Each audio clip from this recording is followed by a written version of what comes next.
The land of Israel is where everything starts. And when I say everything, I mean it. The Jewish people and Christians and Muslims, they all feel strongly attached to this piece of land. That is also the source of ongoing conflict because everybody wants to exercise ownership. The basic cause of the conflict is a sustained occupation of other people's land by the Israelis. The heart of the conflict was never about land. The heart of the conflict was never about water. The heart of the conflict was never about black oil.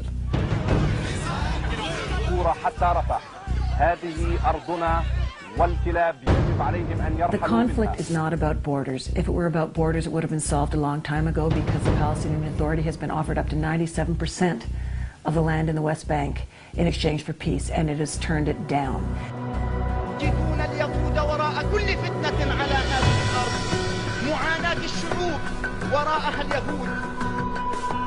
I believe that the Arab-Israeli conflict today is a manufactured conflict.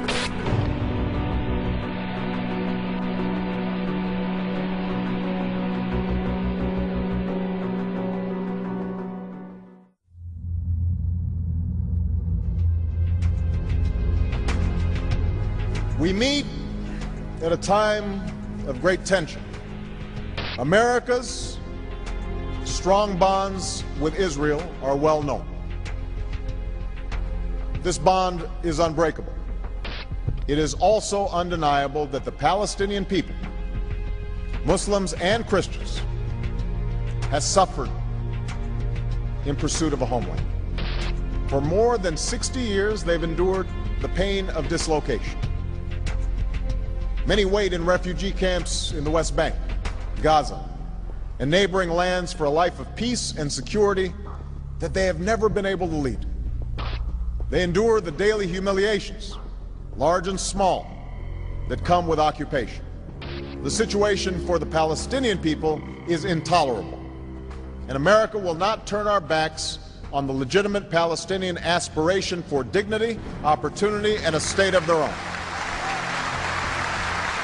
But if we see this conflict only from one side or the other, then we will be blind to the truth.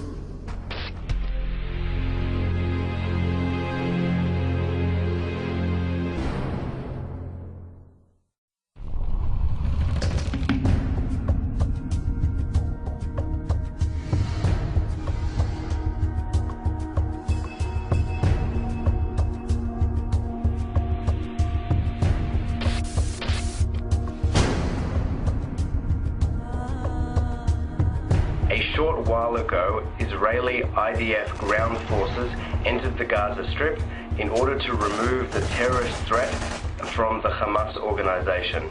The objective is to remove the various facilities, such as underground launch silos that have fired thousands of rockets on Israeli civilians over the last few years. Our enemy is not the Palestinian people. We will do the utmost to make sure that we do not hurt or injure anyone who is not a part of the Hamas terrorist organization.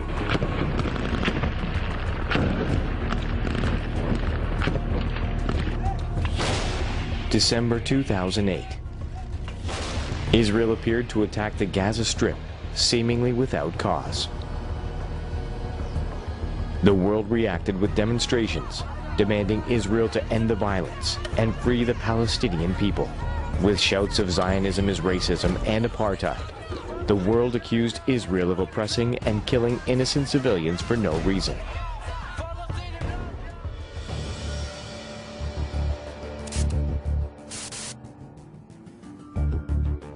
We evacuated every last inch of the Gaza Strip. We uprooted tens of settlements and evicted thousands of Israelis from their home. And in response, we received a hail of missiles on our cities, towns, and children. The claim that territorial withdrawals will bring peace with the Palestinians, or at least advance peace, has until now not stood the test of reality. That stupid idea that we can exchange Land for peace, I don't understand that. What does that mean? That means that for them, what's important is land, and for us it's peace. It means that after we exchange, and they got the land, then they don't need anything more, and we still need the peace. Who do we do it with if they had the land? So I mean, peace for peace I can understand. Land for peace, what is this? If there was ever a question about whether land for peace was an issue, it was proved very clearly in 2005 when Israel withdrew completely from the Gaza Strip.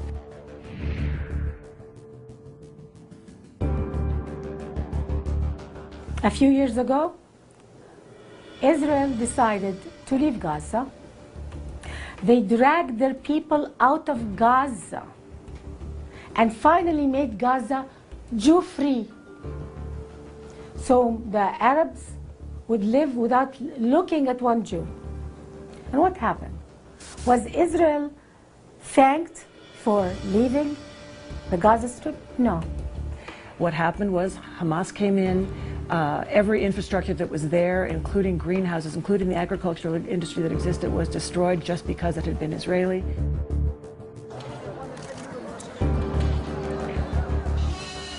And what did we see? We saw a fundamental Islamist state rise in Gaza, and not only rise because they could form whatever state they wanted, but the whole aim of that state was to destroy Israel.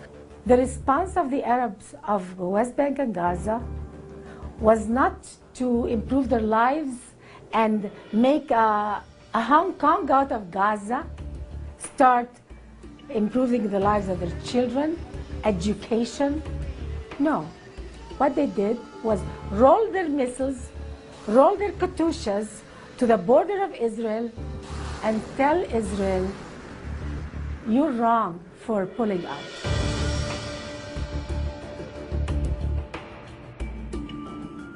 As soon as Israel left Gaza, the rockets started firing towards Sderot and towards Israel.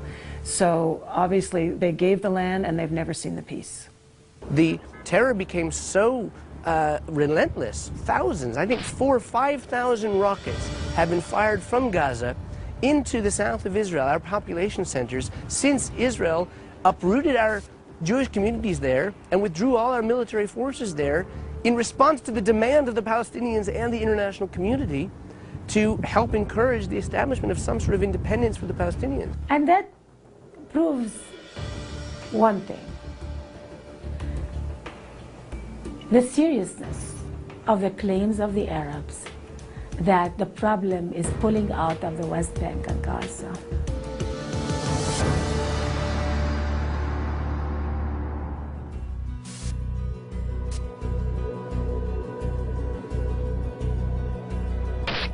In 1947, when the United Nations proposed the partition plan of a Jewish state and an Arab state, the entire Arab world rejected the resolution, whereas the Jewish community, by contrast, welcomed it by dancing and rejoicing.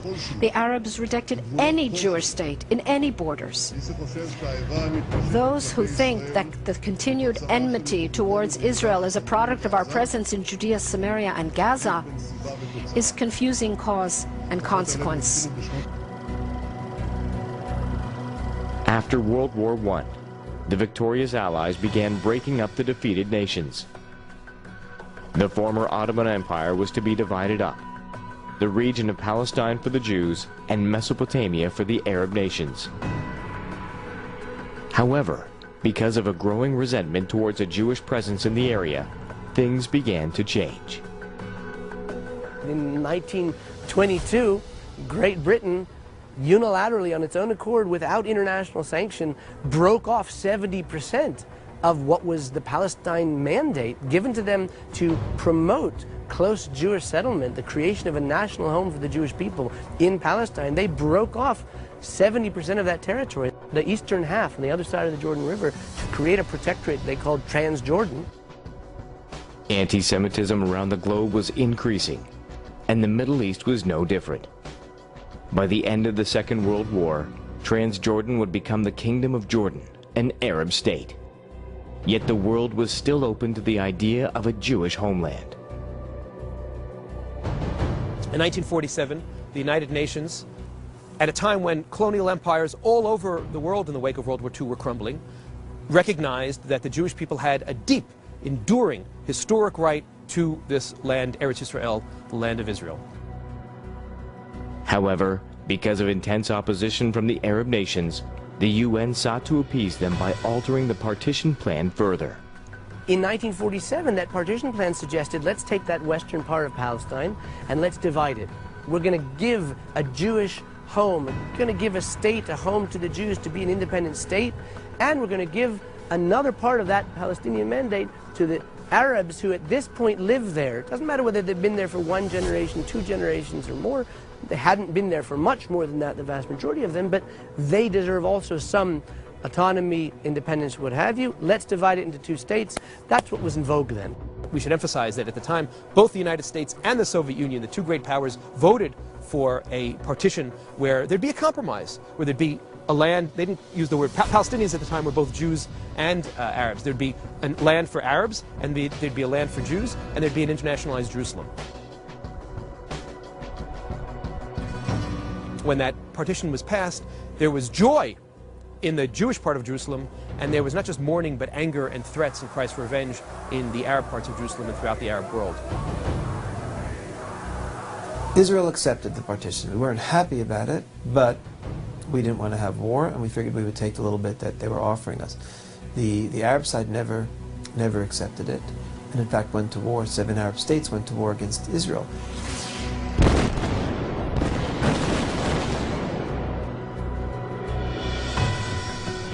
Israel exists today and is recognized today not because of the UN decision, but because the world recognized our Declaration of Independence.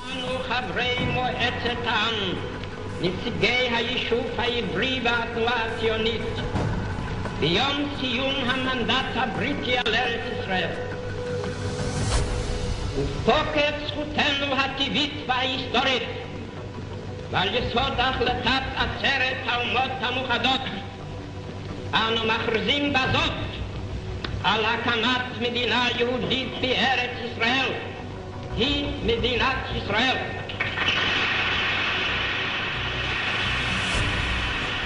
After the declaration of the state on May 14, 1948, 5 Arab countries aggressively invaded what was designated as the Jewish areas of the state, and the newly formed State of Israel and the newly created IDF, Israel Defense Forces, were forced to defend themselves.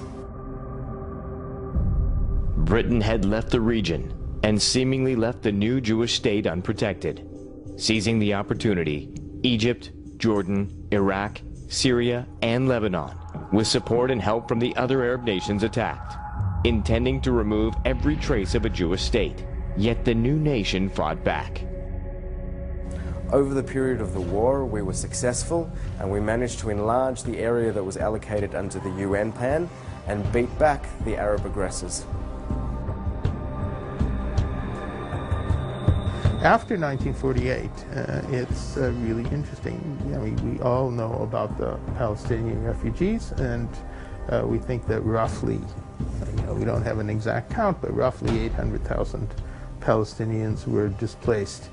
But at the same time, that they were virtually the same time as they were pushed out of or left their homes in what is now Israel, the Jewish population in Iraq, North Africa, Yemen, Aden, to some extent Egypt, Libya, which amounted to almost 1 million Jews, something that we forget, began to suffer increasing discrimination and violence, some of it related to the Israel-Palestine issue. Arabs from Palestine were displaced due to the Arab-Israeli War. Yet Jews throughout the Middle East began facing intense persecution and ultimately became refugees themselves. The bottom line was that a number of Jews, roughly equivalent to the number of Palestinian Arabs, ended up leaving their homes, leaving their countries, abandoning everything. There was nothing they could bring with them. They weren't allowed. And the large majority of them ended up in Israel. Nearly 1 million Jews were forced to flee their homes in Arab countries, with nowhere else to turn. Israel seemed their only option. However, the new nation was not prepared to absorb so many in such a short time. Certainly they had lost their possessions, they were no longer in their homes, but they were assisted either generously or less generously, but they were able to make new lives for themselves. Unfortunately, the refugees from Arab lands, the Palestinian refugees rather, did not get the same treatment, and they were not welcomed. Here we are in 2009, and they are still living in refugee camps, although they're not exactly camps in the same way that we might think of them. I mean, they're not tent camps for the most part. They're towns, but they're living in misery and essentially have little way out and have become very embittered over this, and yet, you know, that could have been solved. Was it the duty of Arab countries to solve it? I don't know. It depends how you feel about other human beings, I think.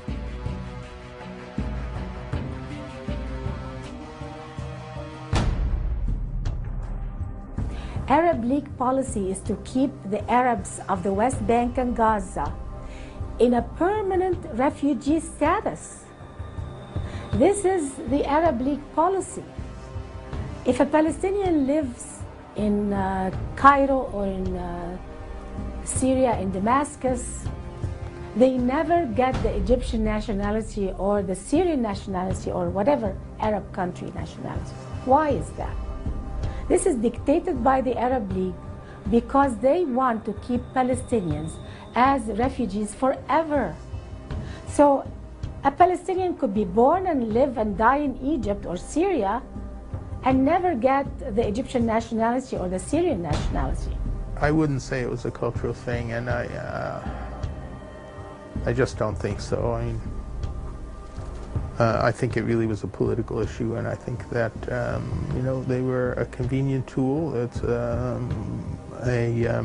whip with which to beat Israel, and they continue to be that. This proves that the Arab world doesn't want to solve the refugee problem, because if the refugee problem is solved, there is no problem.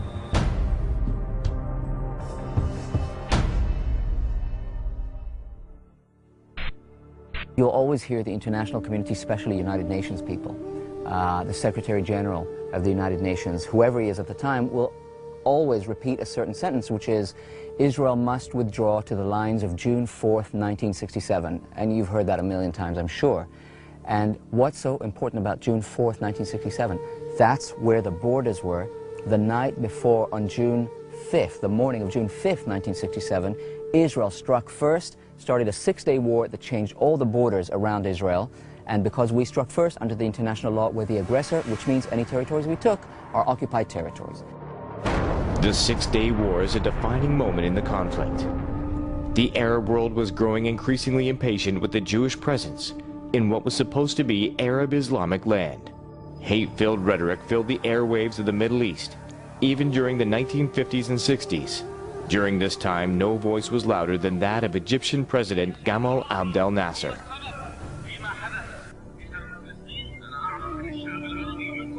In 1967, the president of Egypt at the time, President Nasser, decided to close the Straits of Tiran, which is an international waterway.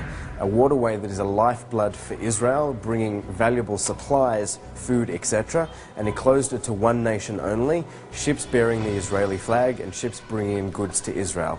This is illegal under international law and is a casus belli, a cause for war.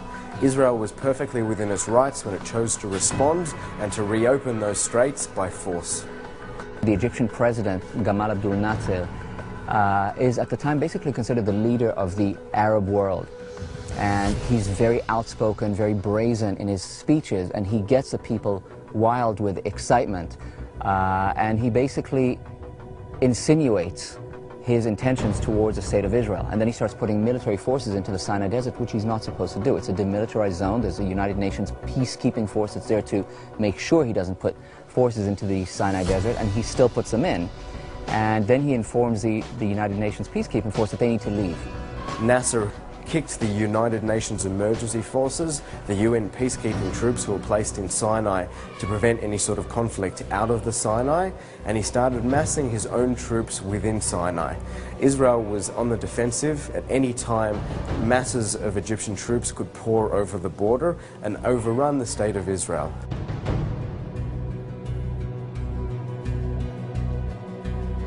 Things looked very bad. Tensions were high. The joke in Israel at the time was, guys, the last one out of here, make sure you switch out the lights. They really didn't think that they'd make it.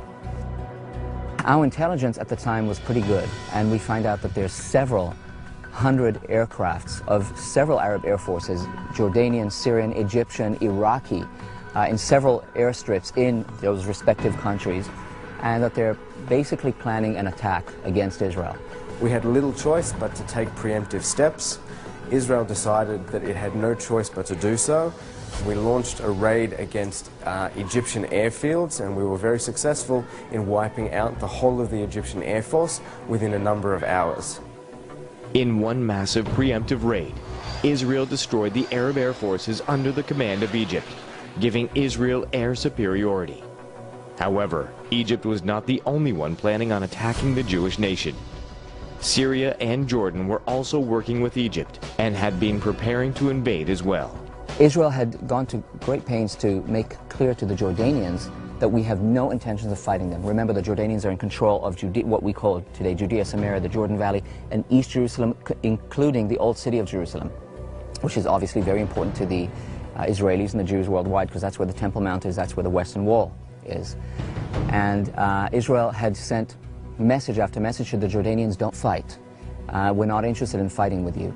It's a matter of clear, established historical fact that Israel, in the first days of the war with Egypt, sent a message to Jordan saying, we don't want war with you. We are not attacking you. We have a concern with Egypt that's closed off the Straits of Tiran. We have to deal with that. But if you don't attack us, we are not going to attack you. And the Jordanians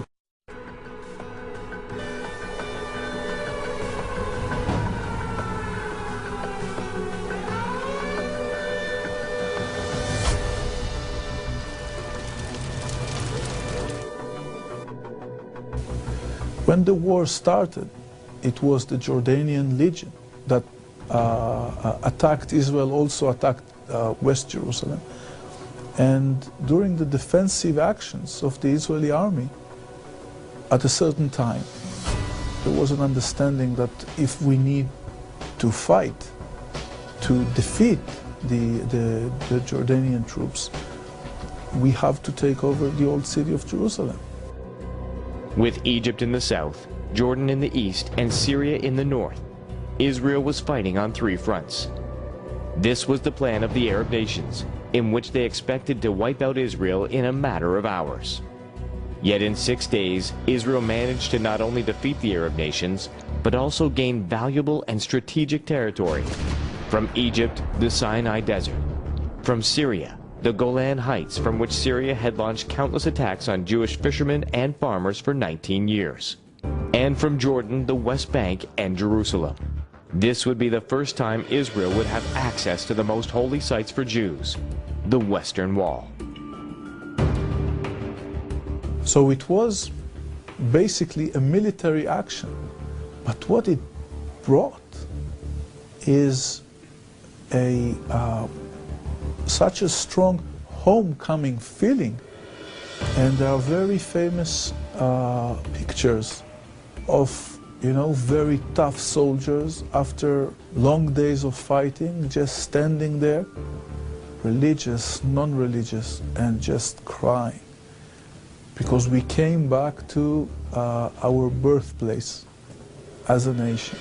So in that sense, there are no words to describe how important it was for the Jewish people and for the state of Israel when we came back to the place where we were born as a nation, to the Western Wall and to the Temple Mount.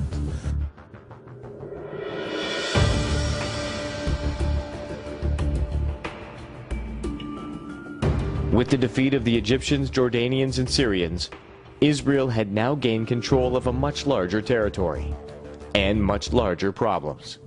With the retreat of Egypt and Jordan, Israel was now responsible for both the Gaza Strip and the West Bank. The Six-Day War is a complicated war from many perspectives. From an international law perspective, it seems to me clear enough that the Egyptians closed the Straits of Tiran, which is an act of war against Israel, and if Israel was the first to start bombing, it was responding to another act of war.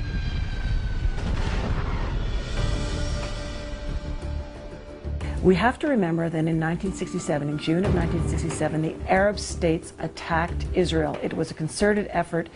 Israel fought back, and by a whole series of miracles, Israel actually not only defeated the enemies, but was able to retake territory that had not been Israeli territory. Israel did extend an olive branch at the end of that war and offered to give back all the territories right away.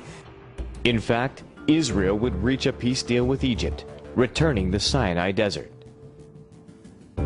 Anwar Sadat, the Egyptian president who agreed to peace and the recognition of Israel, was assassinated not long after by radical Muslims.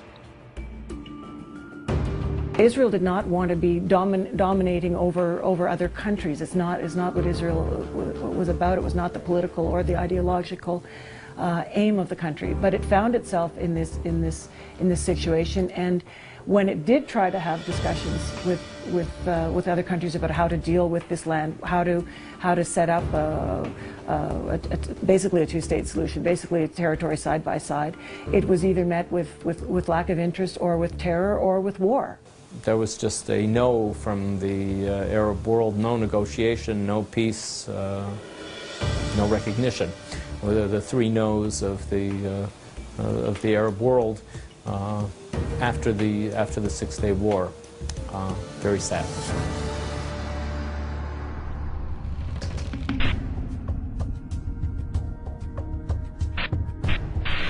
All of the settlements are illegal under international law. That Israel has over 200 settlements on Palestinian territory, all fortified. That Israel has over 500 checkpoints in Palestine where the Palestinians can't move from one place to another. Those are occupied Palestinian territories.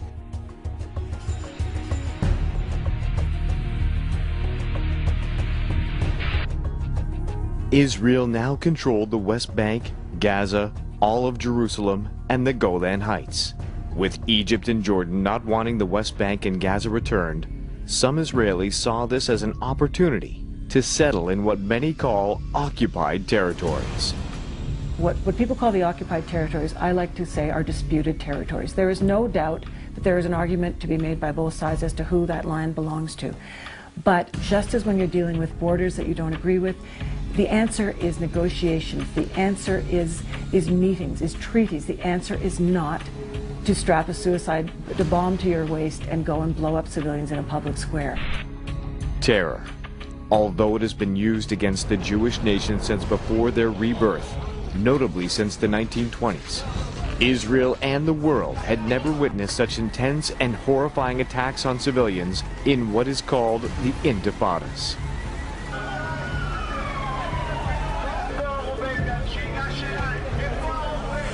In 2000, not far from here, the Second Intifada began, which was a violent uprising against Israel by Palestinians, which primarily used the tool of suicide bombings. Since the year 2000, there have been more than 1,000 Israeli civilians killed in terror attacks. There was, as effective as Israel was with its intelligence and in stopping many attacks before they happened, the situation was untenable. I mean, in the height of the terror war, there would be 3, 4, 5 terror attacks a week. The whole country was living in fear. أما عرسي هذا فأهديه إلى كل من اتخذ الله غايته والقرآن دستوره والرسول قدوته والجهاد هو الطريق الوحيد لتحرير فلسطين كل فلسطين من دنس اليهود. أمي الغالية يا من صهرتي من أجل راحتي ها أنا اليوم أضحي بنفسي لكي أشفع لك يا حبيبتي ويا مهجتي كفكفي دموعك لا تحزني فوالله لقد نلت أقصى ما كنت أتمنى ما لي أراك حزينة. In the absence of any cessation of the kind of incitement that we see and the kind of hatred, Israel had to take a practical solution, which was, if the terrorists can't get into the country, they can't blow up innocent civilians. Israel's response to the waves of attacks against their people was to build the controversial barrier between them and the terrorists. There's a wall being built, completely surrounding Gaza, completely surrounding Bethlehem and other substantial-sized cities, deeply intruding into Palestinian territory and encompassing more and more land for the Israelis to take away from Palestine. The security fence has one purpose and one purpose only, and that's to stop terror attacks. And in that, it has been very, very successful. The attempts that we have had now have been in the areas where the security fence has not yet been completed, and it simply saves lives. It's not pretty in many places, although I should point out that it is 96% fence and it's only 4% wall, although of course it's the wall that you usually see on television. Israel never built this wall. Israel was never want to build this wall. If there is anybody build this wall, is the Palestinians themselves and Hamas and the terrorist attacks. It is not an ideal solution. Again, I don't think that anyone would have said, "Oh, gee, I'm really looking forward to the day that we have to build a security barrier down the middle of our country." But it is a practical response to a very real situation. And the fact is that since the security barrier, which is mostly a fence, it's only a wall in a very, very small part of the country, terror attacks have been way down. The effectiveness of the security barrier is evidenced in this video of Ramadan Shalah, head of the Palestinian Islamic Jihad, on the Hezbollah television station Al-Manar. داخل الضفة الغربية هناك مثلا الجدار الفاصل الذي شكل عائق في وجه المقاومة وإلا كان الوضع مختلف تماما. They allow the Palestinians to cross the borders in the time that there was a peace. They give them jobs. They allow the people to cross as they please for their economic, for teaching, for water, for food, for whatever reason. But when you keep attacking Israel, and you keep killing the civilians and the children and women in the buses and in restaurants and in the coffee shops, what you want from Israel as a state to do to protect themselves? They need to put this wall for security. But does Israel build this wall? Is the Palestinians, terrorists and the extremists and the Hamas leadership, they are the one who built this wall. It was not Israel. Maybe it was built by Israeli hand, but it was built by Palestinian will.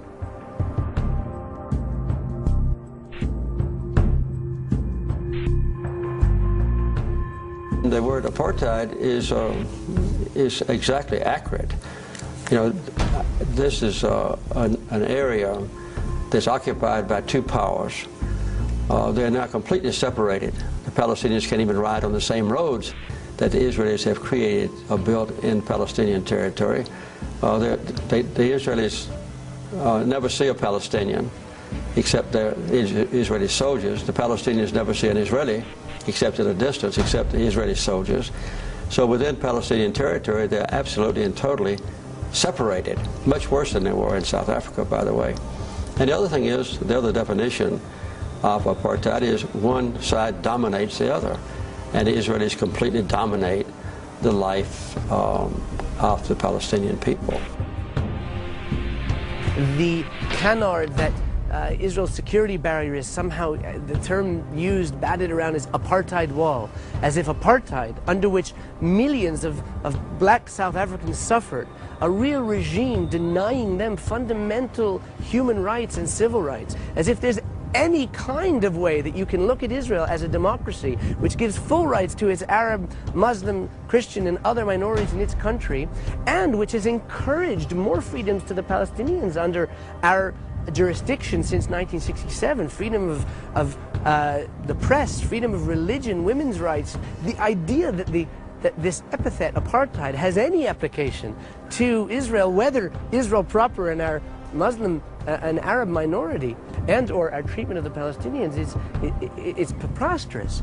Let's be intellectually honest in our use of language. Apartheid was one thing. You want to argue with me as to whether or not building the security barrier was the correct policy response by Israel to the scourge of terror attacks? You want to say to me that you think it was unjustified or that it's not effective? You can say that. Reasonable people can disagree. I will argue that it's actually the most effective and the policy which causes the least damage to the Palestinian population than any other policy. But to suggest that Israel's policies and the terrorists are imperialist or colonialist or racist, or to use terms like apartheid or collective punishment, that it's just not justified based on the facts on the ground.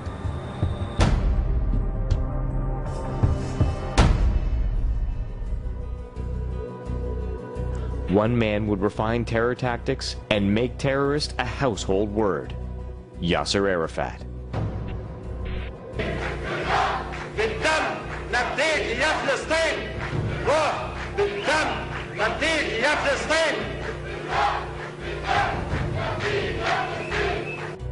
فمعا وسويا وجنبا إلى جنب حتى القدس حتى القدس حتى القدس حتى القدس حتى القدس حتى القدس حتى القدس حتى القدس القدس.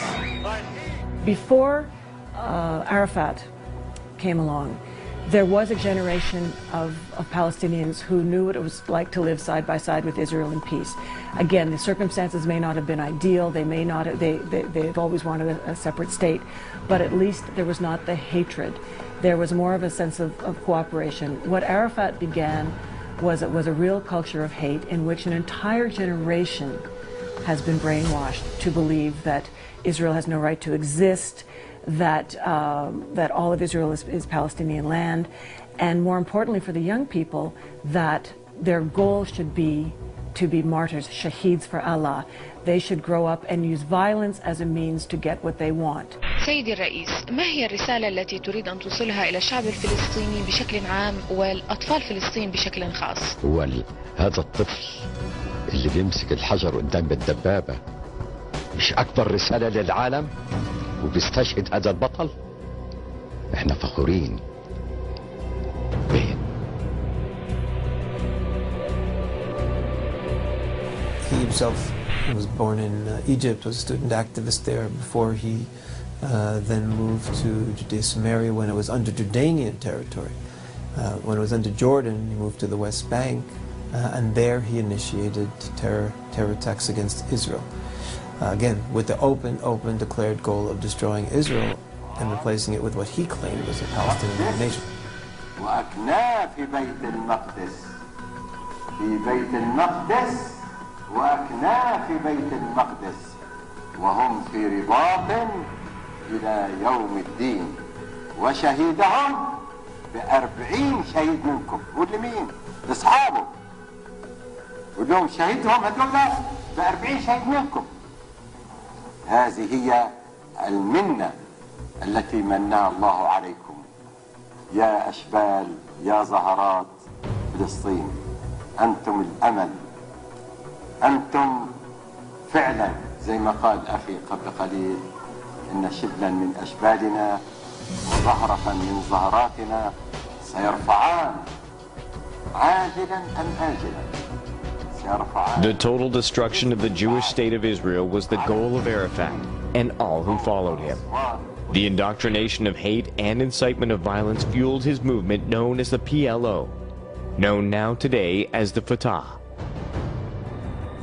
Nani Darwish knows too well the circumstances surrounding the conflict, having lived in Gaza as a little girl, before her father, an Egyptian army commander, was assassinated by Israel and later replaced by Yasser Arafat.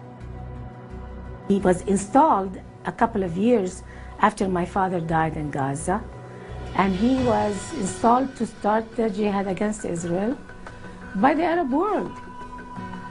He became a partner with all the Arab leaders. He was the puppet of the Arab world. He was not making policy. He was taking orders from 22 Arab countries who made him a hero of jihad. One of Arafat's more sinister and effective strategies was to claim the name Palestinian and re-educate his people to believe that the Jews had never existed in the land.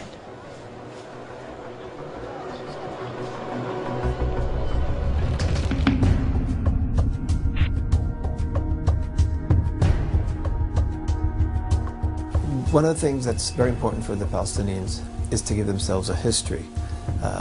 The Jewish history in the land of Israel is well known for thousands of years, and it's completely documented for thousands of years.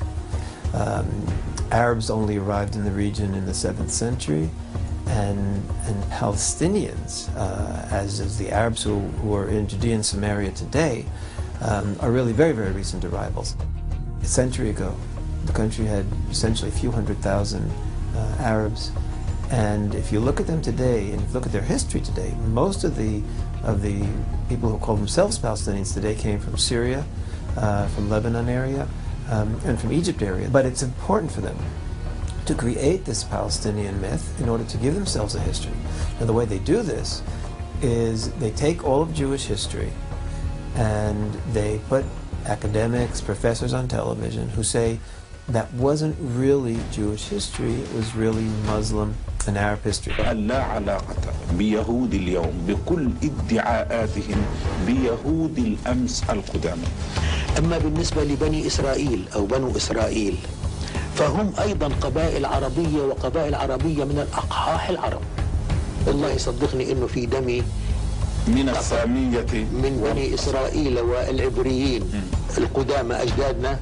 You have, for example, the chairman of the Palestinian Public Library who says that the Hebrews of the Bible were Arabs and the Hebrews of the Bible were Muslims. And therefore, what he's done is he erases Jewish connection to the land and he turns the whole history of the Bible into Arab and therefore Palestinian history.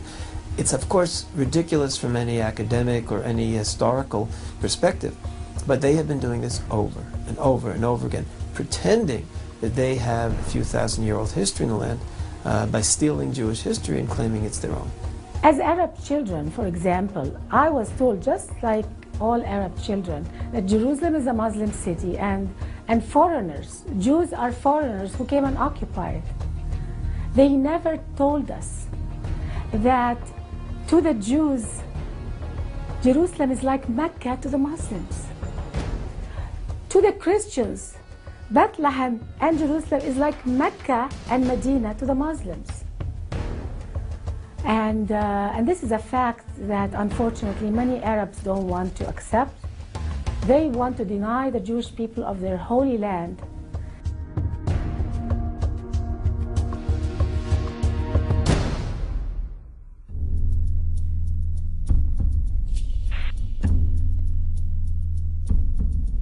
أن هناك رؤية لأن يكون مكانها قدس الأقداس في الهيكل المزعوم، وهو مجرد وهم بالمناسبة، لا يوجد له أي أثر لا في الحفريات ولا في وأسطورة، رواية ليس لها قيمة مثل ألف ليلة وليلة ومثل القصص الغابرة في الزير سالم إلى آخره، إلا في فلسطين 60 عاما من الحفريات، وخاب ظنهم فلم يجدوا شيئا، لا إبريقا لا عملة لا فخارية لا برونزية لا قطع معدنية، لا شيء على الإطلاق من هذه الأسطورة لأنها أسطورة وكاذبة. نقول أن هذه الحفريات لم تبقي متر واحد، ولكنها لم تنتج شيئا على الإطلاق، ولذلك هذه الآثار هذا الهيكل المزعوم أريد أن يكون مكان مسجد قبة الصخرة. Because of the Israeli-Palestinian conflict, the Arabs have got a tendency to deny the fact that Israel was there. أنا أعرف أن لها مقدس فيها مقدسات إسلامية ومسيحية. يعني على الأقل فيها نظر لا أعرف أن فيها مقدسات يهودية. At the very center of the conflict is the Temple Mount, home of the Jewish holy site, the Western Wall, as well as the Dome of the Rock and the ALsa-MAsa Mosque, making this the third holiest site in Islam after Mecca and Medina. History records that 2,000 years ago, Herod the Great rebuilt Solomon's temple on this site for the Jewish people he ruled. This is known as the Second Temple. The temple was destroyed by the Romans following the Jewish rebellion in the year 70 of the Common Era. History also records that nearly 700 years later, Muslim conquerors captured Jerusalem and built the ALsa Mosque and the Dome of the Rock on the ruins of the Jewish temple. Yet because of the Palestinian myth, many people now believe that the Jewish temple, neither Solomon's nor Herod's, ever existed. بدأت بحفريات منذ عام 67 للبحث عن آثار لهيكلهم أو لتاريخهم اليهودي المزعوم. There is discussion today about the Temple Mount. And the Muslims claim that there was no temple there, that they were the first to build the building there. We still have Herodian walls all around. Herod the Great, a master builder, made sure that people would know his work. He had the temple built with large stones with a distinctive beveled edge. This can easily be seen around the Temple Mount today. محاولات حقيقية من الدولة الإسرائيلية لإظهار أن الإسرائيليين عاشوا ولهم أثر في فلسطين، ولكن ليس دائما هذا يأتي لهم، وبالتالي يقومون بعملية التزوير. انظري معي إلى ما تم ادعاءه تحت الحرم بوجود هيكل. حقيقة أن هذا ليس هيكلا، وعلماء الآثار الزملاء الإسرائيليين يقولون ذلك، أن هذا ليس هيكلا إسرائيليا بالمطلق. Unfortunately, we have today a group of archaeologists, historians from other countries, in Denmark, in England, very typical England, who deny this, come with the same story that we have falsified the history of the country, that we always do, you know, Israeli Jewish archaeology of the country. What can I do if the Muslims came only in the 7th century and for them the country was not central, so they did not build much? Because if we speak about it, I would like to say that our Jewish contribution to the Islamic archaeology of the country is exceeding anybody else before. Especially when it comes to the Second Temple time, with Jewish inscriptions on the rock, on stones, and literature like in Qumran. I mean, there is not even a smallest evidence. It's so clear-cut. إن ما يزعمونه بأن الأقصى مقام على أنقاض هيكل سليمان لا دلالة له، وهو بعيد كل البعد عن الحقيقة.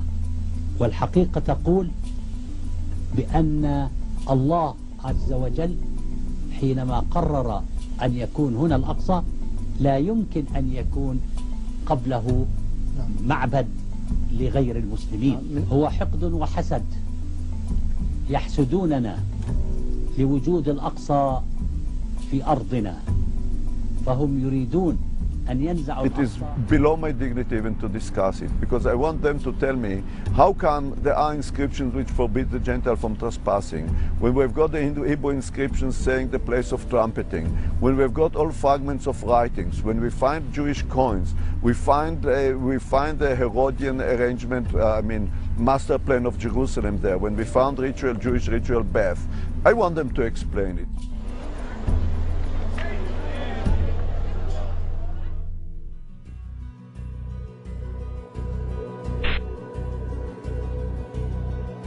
Way back in biblical times, the Jews who lived in the land of Israel and who called the place where they lived Canaan, before the Jews arrived there 3,000 years ago, or a little more than 3,000 years ago. And it seems that for a while some people continued to call it Canaan, even after the Jewish arrival, and other people called it the land of Israel.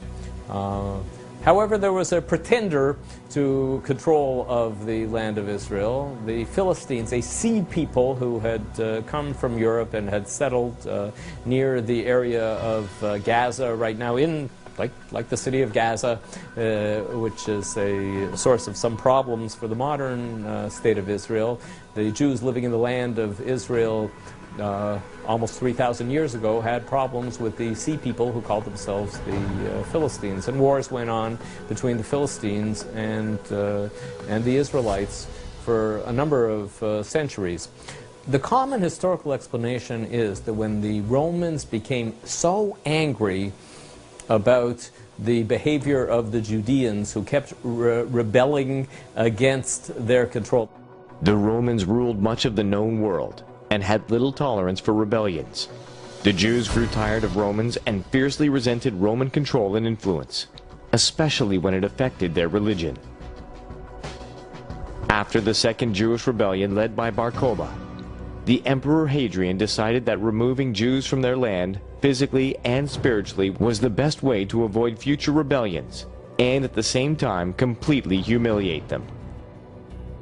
Renaming the land Philistia, or Palestina, after their ancient dreaded foes from the Old Testament, the Philistines, was to further shame the Jewish survivors and remove any trace of their claim to the land. There weren't any Philistines alive in the 2nd century when the Romans started calling it Palestine, but they just did not want to recognize. It's the first action of non-recognition of the Jewish connection to the land of Israel, was the attachment of the name Palestine to the land. Now, as the years went on, people started forgetting about what the origin of that name Palestine was, and it became a name for that geographical unit. For 1,800 years, the world's Palestinians were Jews, acknowledged by everyone. This we're talking about from 125 of the Common Era, after the name of Israel was changed to Palestine by the Romans with the goal of cutting off the Jewish identity of the land. They went and they named it Palestine. But the Palestinians from then on were the Jews. For example, you have dozens and dozens of posters from the Jewish posters, Zionist posters, all referring to themselves as Palestinians. This is in the pre-State of Israel era. And Arabs weren't defining themselves as Palestinians. You've got the Palestine Post, which is now the Jerusalem Post. You had the Palestine Patas organization. You had the Palestine Bank. These were all Zionist, Jewish, Palestinian institutions. And it was only when we became a state in 1948 and dropped our name Palestinians that you then had the great identity theft. You had Arafat come in and they said, oh, if we would steal their identity as Palestinians, adopt it as our own, and then we not only steal their identity, but we can steal their history as well. This was their great plan, and unfortunately, the world has been very willing to accept this ridiculous historical narrative.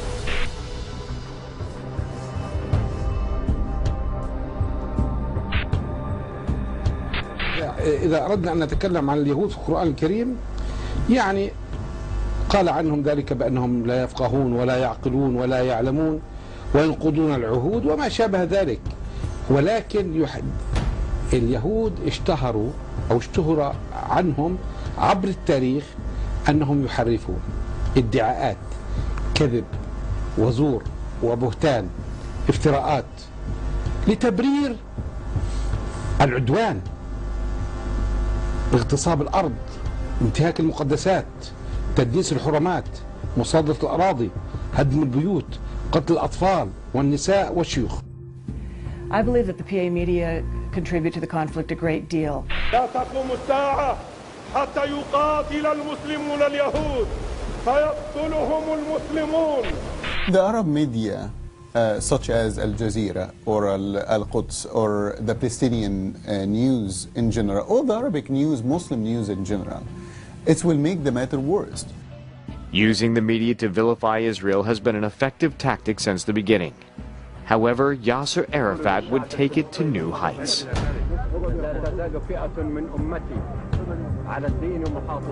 After his death, leadership of the Palestinian Authority would remain with his party, Fatah, and its leader, Mahmoud Abbas. الدولة اليهودية. إيش دولة اليهودية؟ إحنا بنقول دولة إسرائيل. سموا حالكم أنتوا اللي بدكم إياه. أنا بقبلش. وهي بحكي على الهواء هلا مش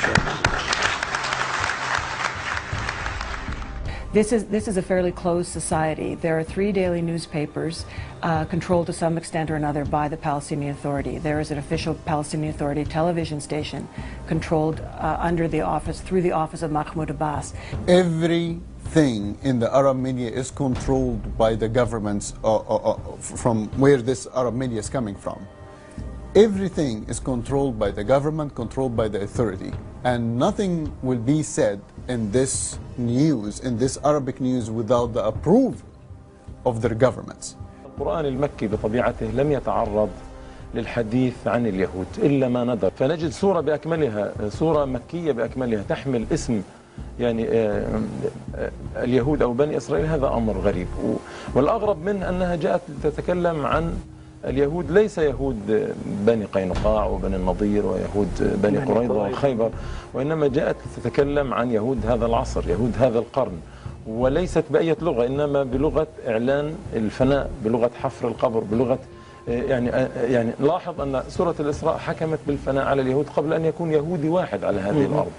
سورة الإسراء أعلنت عن انهيار ما يعرف بدولة إسرائيل قبل أن تقوم هذه الدولة. هنا ستحل البركة الحقيقية بالقضاء على يهود هنا في فلسطين. هذا من أروع ألوان البركة الحقيقية لفلسطين.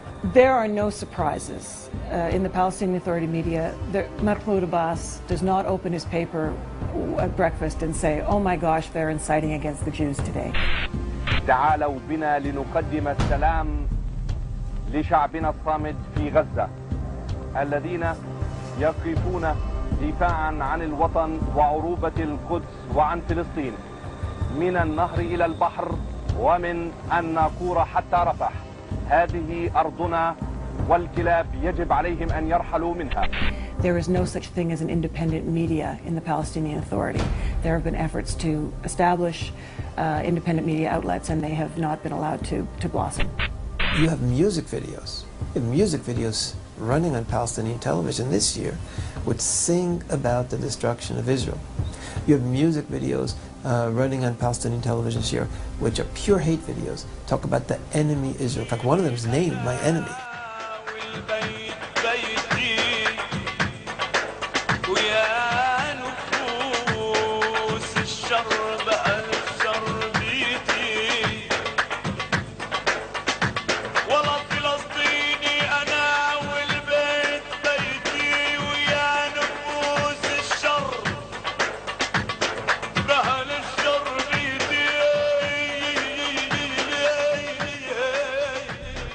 The whole thing is talking about Israel as a snake coiled around the land, and this one probably was on 200-300 times this year on Palestinian television. And this is all during a period when supposedly we're in the peace process. This is all post-Annapolis.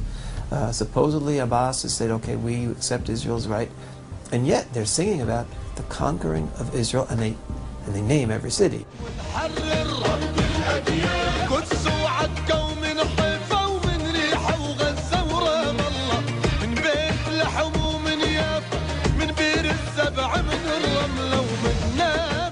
Jaffa, Haifa, Akko, they mention and make it clear that they're talking about conquering all of Israel.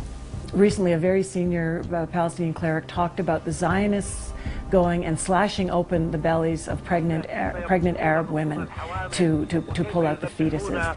الرضع وكيف يأكلون بلحم بارد الحياة ويستهدفون الأطفال وأرحام النساء حتى لا يتوالد هذا الشعب.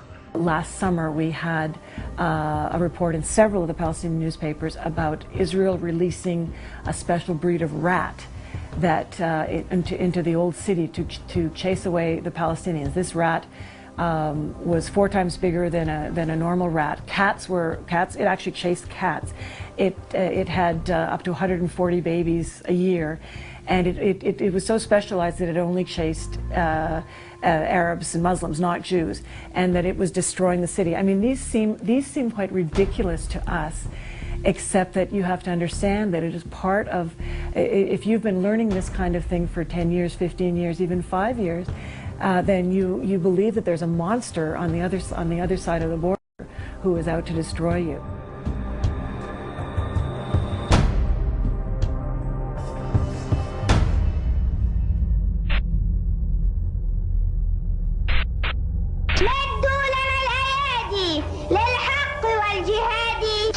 لذلك إني أرى مصرعي ولكني أسرع إليه الخطى. لعمرك هذا ممات الرجال ومن رام موت الفداء فدا، فكيف اصطباري لكيد اليهود. مزيكا يا شهيد. انتوا ليش بتعملوا هيك مثلا؟ هيك عشان ايش؟ عشان اليهود. عشان اليهود. ليش هم يتخوا علينا؟ حيوانين.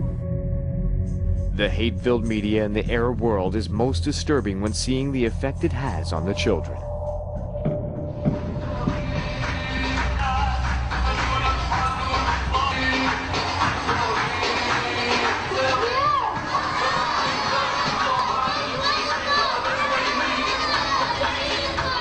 These children are poisoned. They are given no choice. They're given no choice to accept Israel as a neighbor. They're taught that their religion, that Islam, demands the destruction of Israel. And this, by the way, in their school books as well. Palestinian school books define the conflict with Israel not only as nationalistic, but as a ribat. They say, you must destroy Israel for Islam because Israel is on Islamic land. And therefore you have a religious imperative, and the school books say that this ribat, this war against Israel, will continue until resurrection. Not until there's a peace treaty, not until there's negotiations. This is an eternal war for the destruction of Israel. This is the message that children are being brought up on. باسم الشهداء، باسم الأسرى، باسم الحجر والبندقية، باسم الفتح مدرسة علمتنا معاني الوطنية، باسم فلسطين، حيفا وعكا ويافا وقدسنا العربية، باسم فلسطين غزة والضفة وعلم يجسد الوحدة الوطنية. الفتح بندقية. Teaching of hate of Jews is not only happening in the Gaza and the West Bank. Today it's happening in Iran. There are thousands of Iranian children now learning textbooks about hating Jews, wanting to destroy Israel.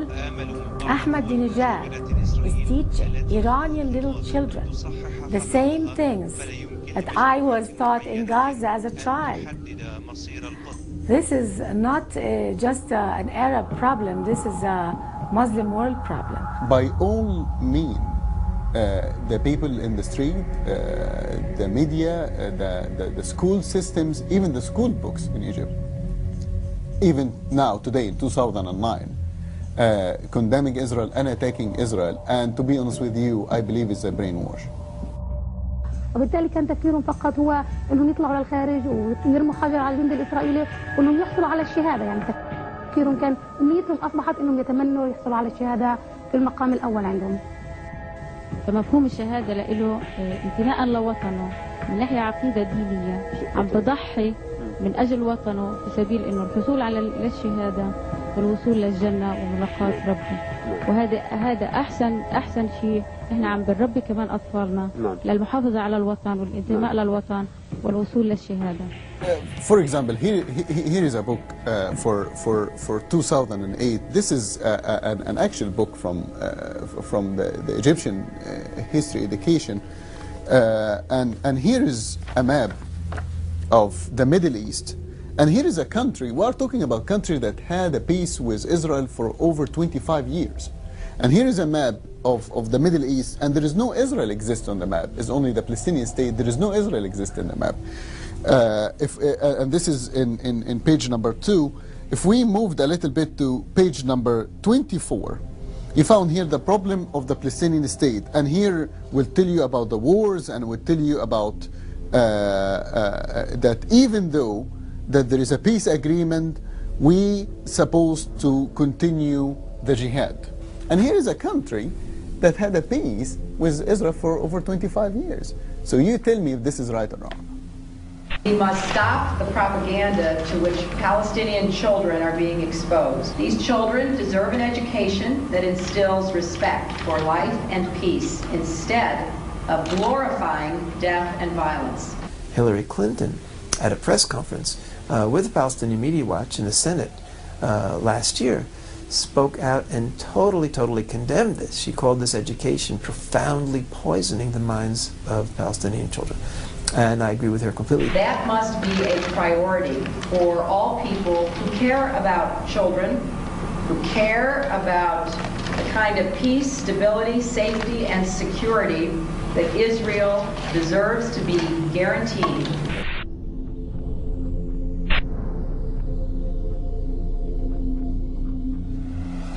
قبل أن تموت إسرائيل لابد من الذل والخزي لإسرائيل.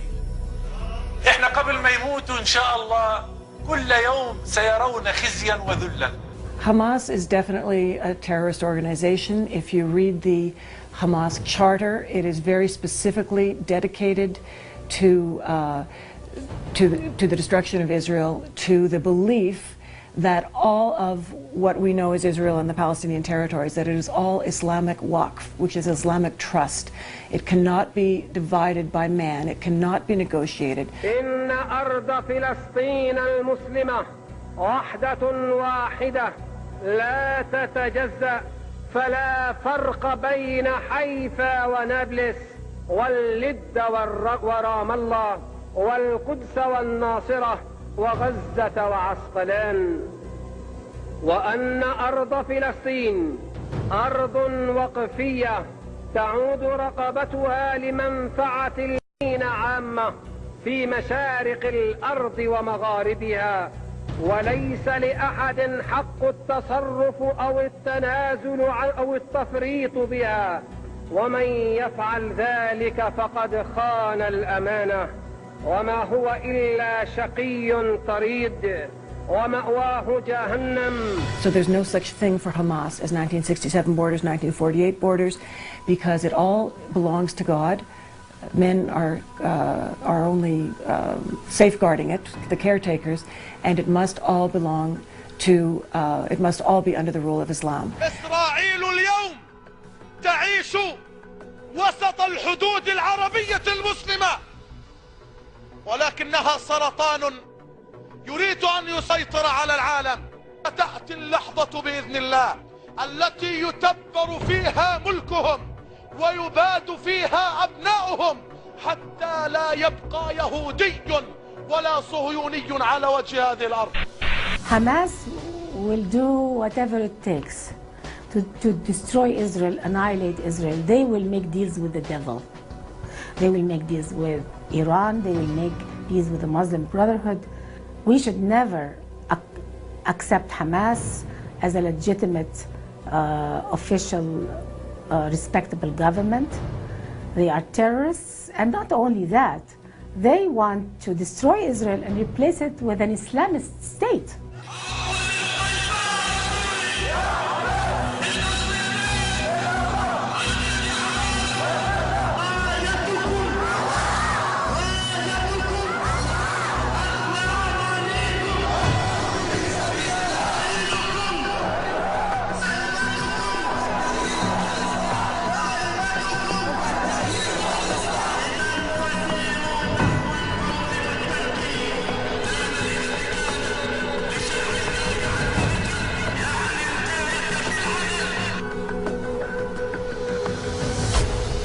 From the time they are born, Palestinian children are taught to hate the Jews and become martyrs, shaheeds for Allah.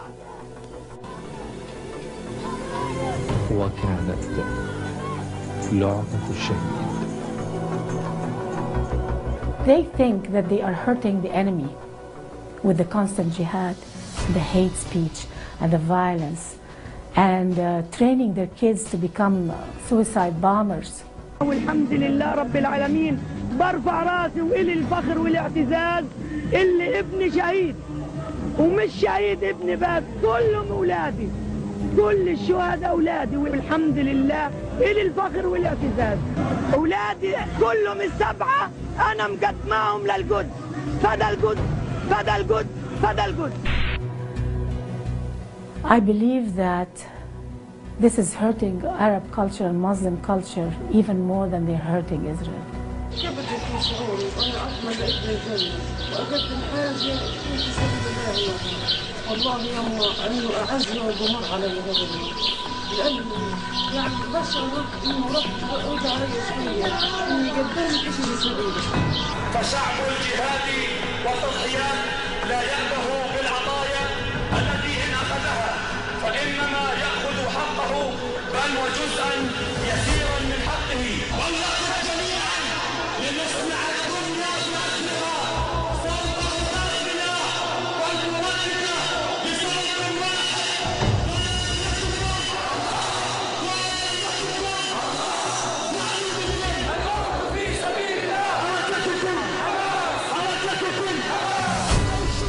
The conflict is further complicated by the various factions within the Palestinians and within Islam itself.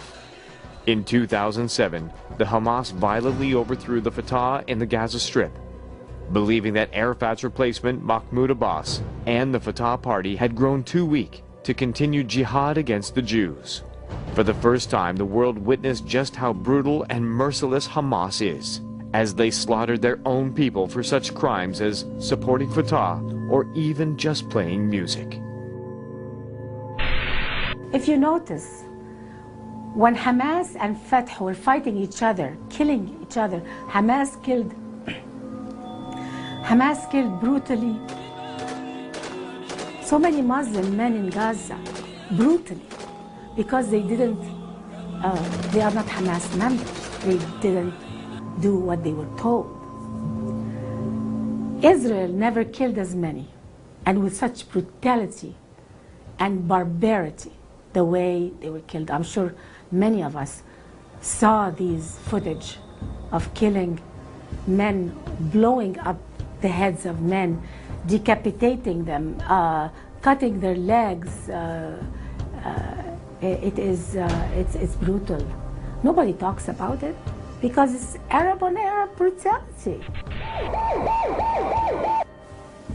من في الغرفة احنا السبعة، احنا البنات السبعة. احنا كنا نايمين مش عارفين ايش صار. احنا نايمين لنا ايش الصبح بصحى لقيت كل حجر فوق راسي، كل راس خواتي. وجنب اختي اللي عمرها 4 سنين ماتت. كم واحد كنتوا بالبيت؟ 7. وفي الغرفة الثانية أمي وأبويا وأخويا الصغير وأختي الثانية اللي عمرها 13 يوم لسه لها. بقول حماس هي السبب أصلا في كل الحقوق. حماس هذه.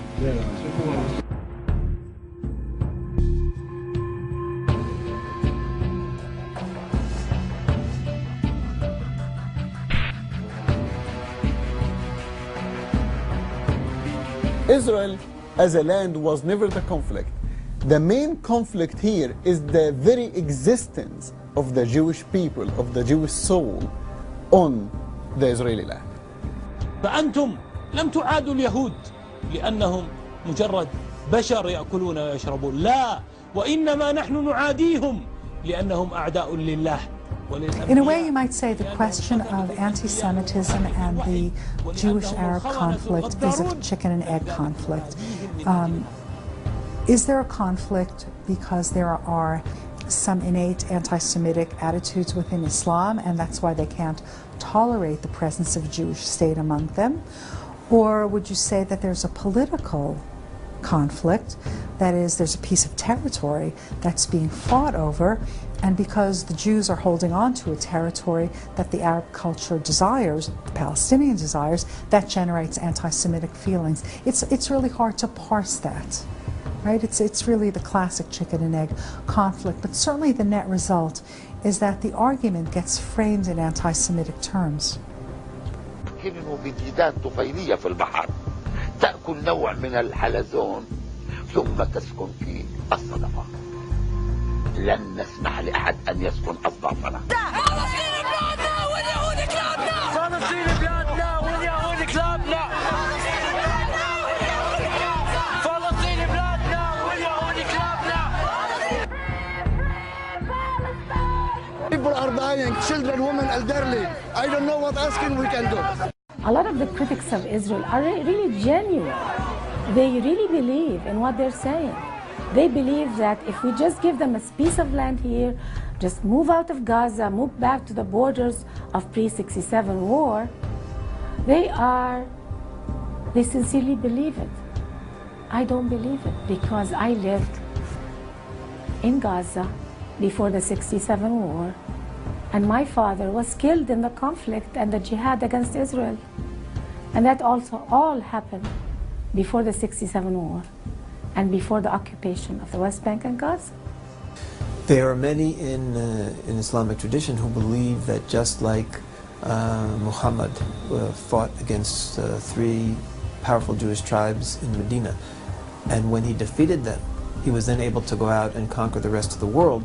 There are many in Islamic thought who believe that once Israel is destroyed, that will be the gateway for Islam to conquer the rest of the world. So that many in the Islamic world target Israel in particular because they feel that's the cork in their bottle, and once that's free, the rest of the world is theirs.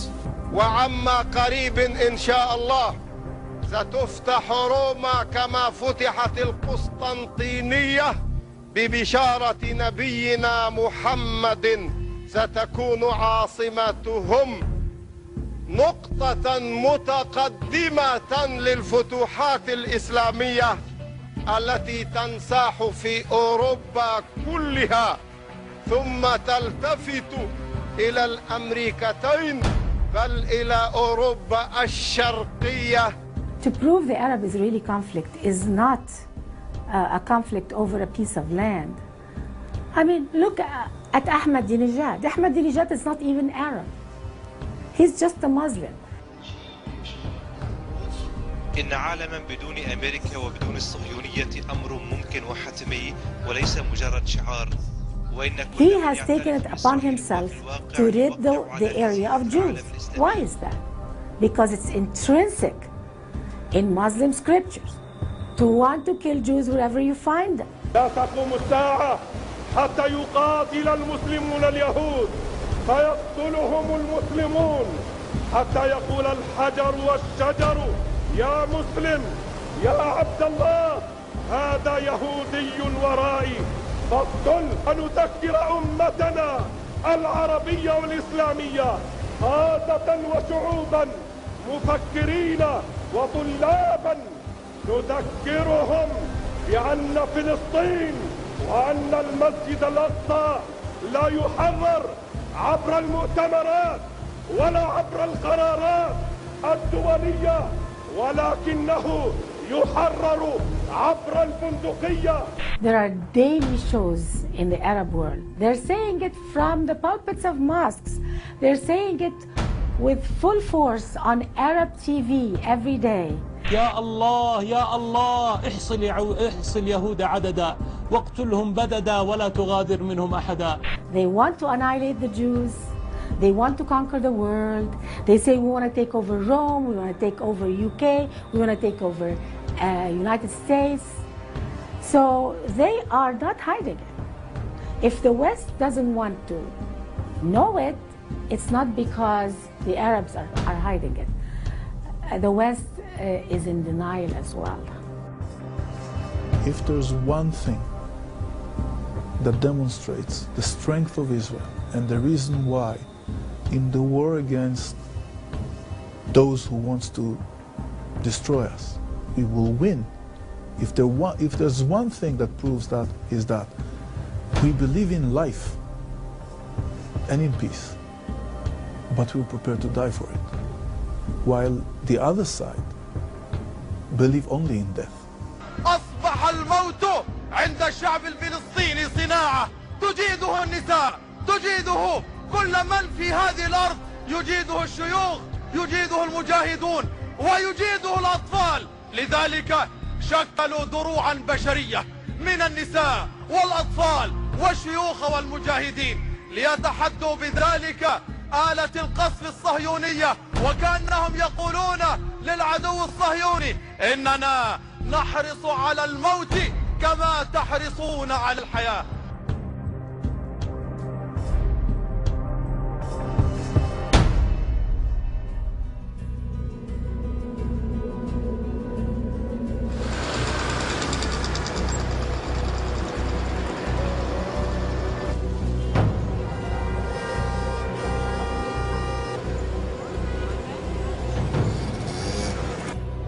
You need to understand that in our media, in our teaching, you know, they present them, they eat children and they drink their blood, the Palestinian children, they kill children.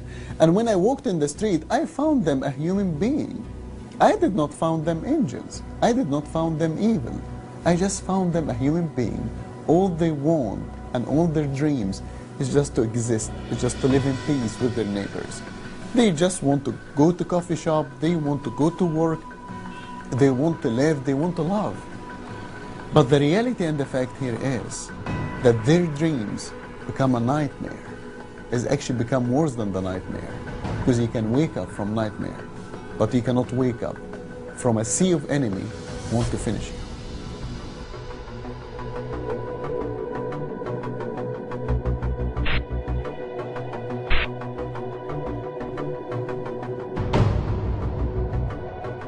The Arab states must recognize that the Arab Peace Initiative was an important beginning, but not the end of their responsibilities.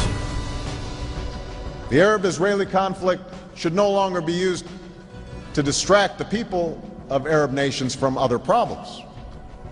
Instead, it must be a cause for action to help the Palestinian people develop the institutions that will sustain their state, to recognize Israel's legitimacy, and to choose progress over a self-defeating focus on the past. The progress of the Arab world will not happen until the Arab-Israeli conflict is over. We care about having peace in the future, but we know that we can never have peace with a Palestinian generation that's brought up believing that they have to destroy Israel. The way Islam is taught today, the way the Arab world media is behaving today, and the way mosques are operating today, it's almost impossible to reach peace between Arabs and Jews. That doesn't mean I don't have hope. The only way we will have peace is if we eliminate those impediments to peace. Now, there is no greater impediment to peace than teaching Palestinian children that they have to destroy Israel because God wants it. There is no greater impediment to peace than showing Palestinian children tanks killing them, helicopters killing them, all contrived, all made up, because those children grew up with a passionate hatred of Israel. I think the thing we need to focus on, and that is essential before any kind of final peace deal, before even an interim peace deal, we need to focus on peace education replacing hate education. I'm speaking because I love my people. Arab kids don't need jihad, they need jobs. Arab kids don't need hatred, they need hope. They need education. They need to look at other people of different religions as an opportunity to learn something from others, not an opportunity to kill others. If you want to compete with Israel, you can do it. Compete in the educational field, in the innovation field. Let's not compete with the Jews in the killing fields. Everyone who's serious about peace understands that unless the Palestinians change the way their people are being taught and brought up, there is no chance for peace in the next generation. We're not saying don't negotiate. We're not saying the Palestinians are not entitled to land. We're not saying they're not entitled to a state. We're saying that the first step is peace education, because only with peace education will we have peace.